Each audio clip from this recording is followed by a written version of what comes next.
Hi, my name is Valerie Matthias and this is a video tutorial for Next Step Press. And in today's video tutorial, we're going to be learning some lettering. Lettering, unlike handwriting, is a way of getting letters down in your hymn journal, ponder anew, in an intentional way. So they could be hymn lyrics, or they could be scripture, or it could be your own thoughts and prayers, but lettering is a way of kind of creatively getting those words down on paper. For today's tutorial, you're going to need some basic tools. A mechanical pencil, a Sharpie pen, and I'm going to be using a black one. Sharpie pens are different than Sharpie markers. They don't bleed through. They don't have that strong Sharpie odor. They're designed for things like this. And this is it's a pretty fine tip, like a fine liner.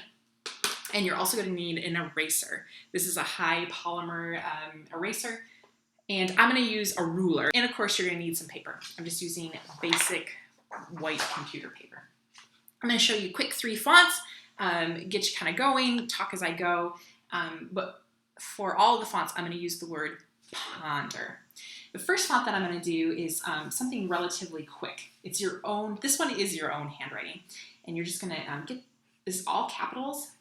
Just real quick, not thinking about it too much. Try to draw kind of light with your pencil because eventually you are going to erase it. But that's the word ponder. And then the trick of this font, which I actually learned from Connie Denninger, one of the co-founders of Visual Faith Ministry, is to go back over that kind of really quick, kind of loose, you're just getting your handwriting down kind of loose and kind of big. So that will be the first one. And we'll come back and ink all of these at the same time. The next one that I'm going to do is a little more intentional, a little slower, but also capital letters. Oh, I'm going to want to use my ruler for this one, just because I want to have a straight line. I kind of tend, when I'm lettering, to start to slant my lines. I'm going to use the ponder that's above it to kind of create my spacing so I know not to go too far. Kind of going a little slower, a little more intentional.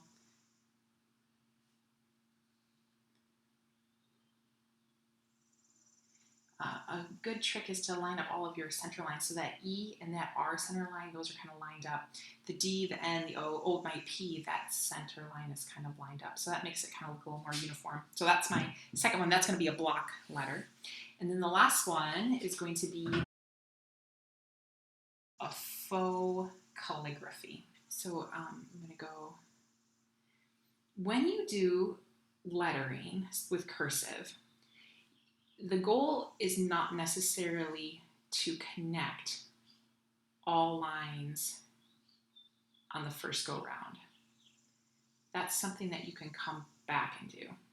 So that would be unlike normal handwriting with cursive, where you are trying to connect things all at the same time. So if you think of each letter as its own little drawing, that will help immensely. So now I'll go back here, I'll connect this N to the D, and the O to the N, and I'll connect that up there, and that right there. So now I have all of my pencil done, and we'll come back and we'll add some ink. My Sharpie pen, I'm just kind of following these lines. I'm not being too super precise. In fact, you might not even have to use the pencil for this type of font the first time around.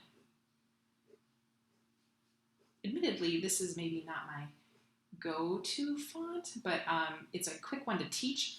It's a quick one to learn. So that is that. And then you can go back and you can add kind of hands and feet to your letters. I want that to come out here. That. This is going to come out. So I've just added a little bit of closed things in. So anything that was open, I closed it. And I'll go back and I'll erase that. I want to let the ink dry just a little bit. It doesn't take long for the ink to dry, but I want to give it a little bit of time. Okay, for this one, I'm going to get that ruler back out because I want things to be relatively straight. So now what you're going to do is you're going around that pencil mark.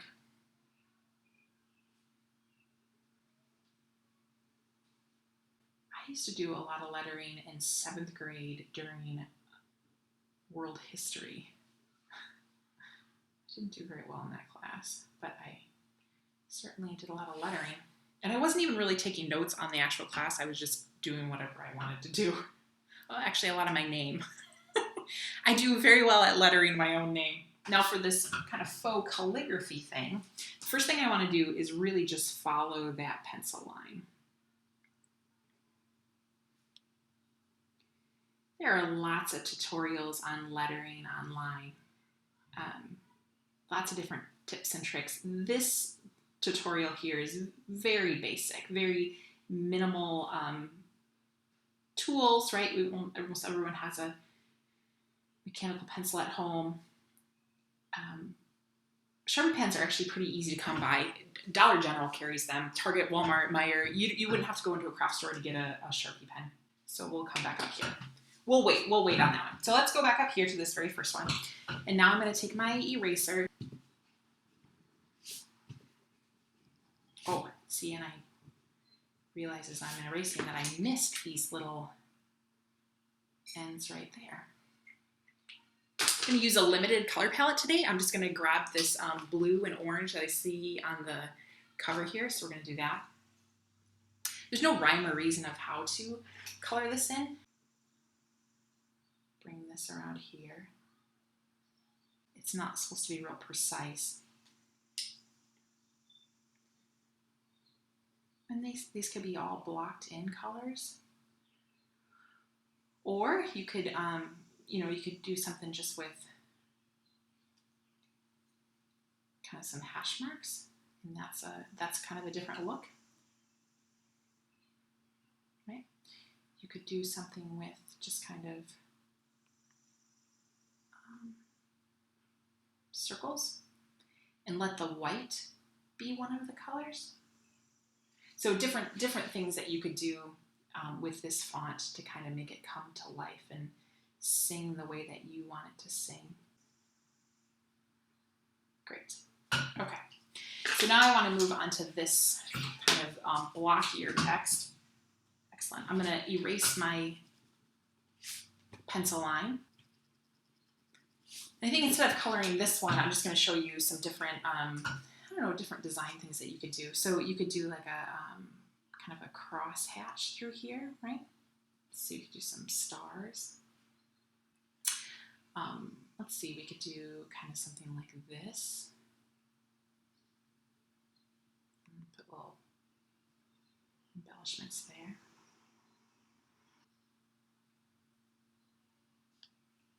Something like that.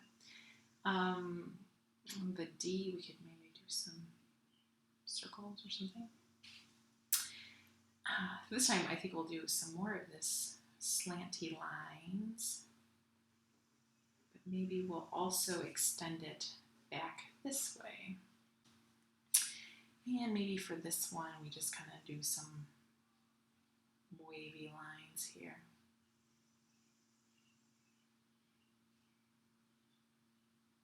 The last one I want to show you then is this faux calligraphy.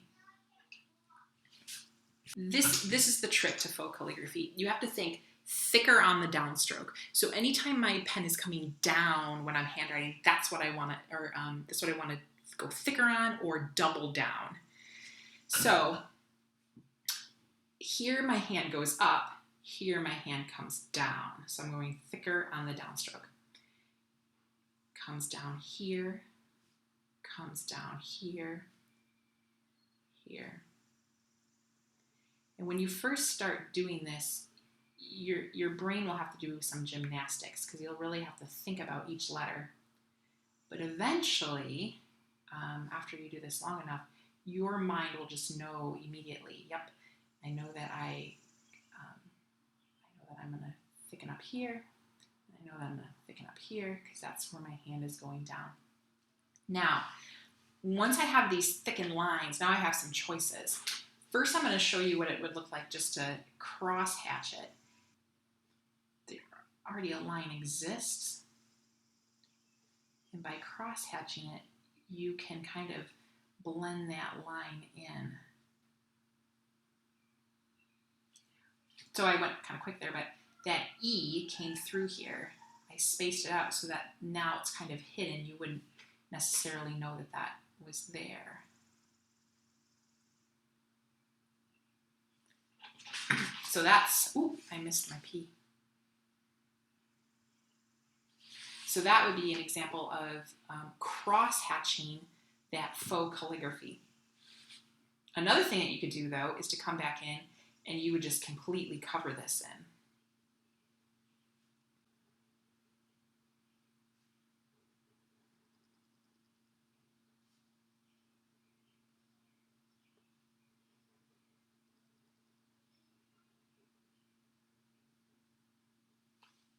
All right, and there you have it. 3 fairly easy ways to get some lettering down that you can practice on or color with or add ideas and thoughts to your hymn journal.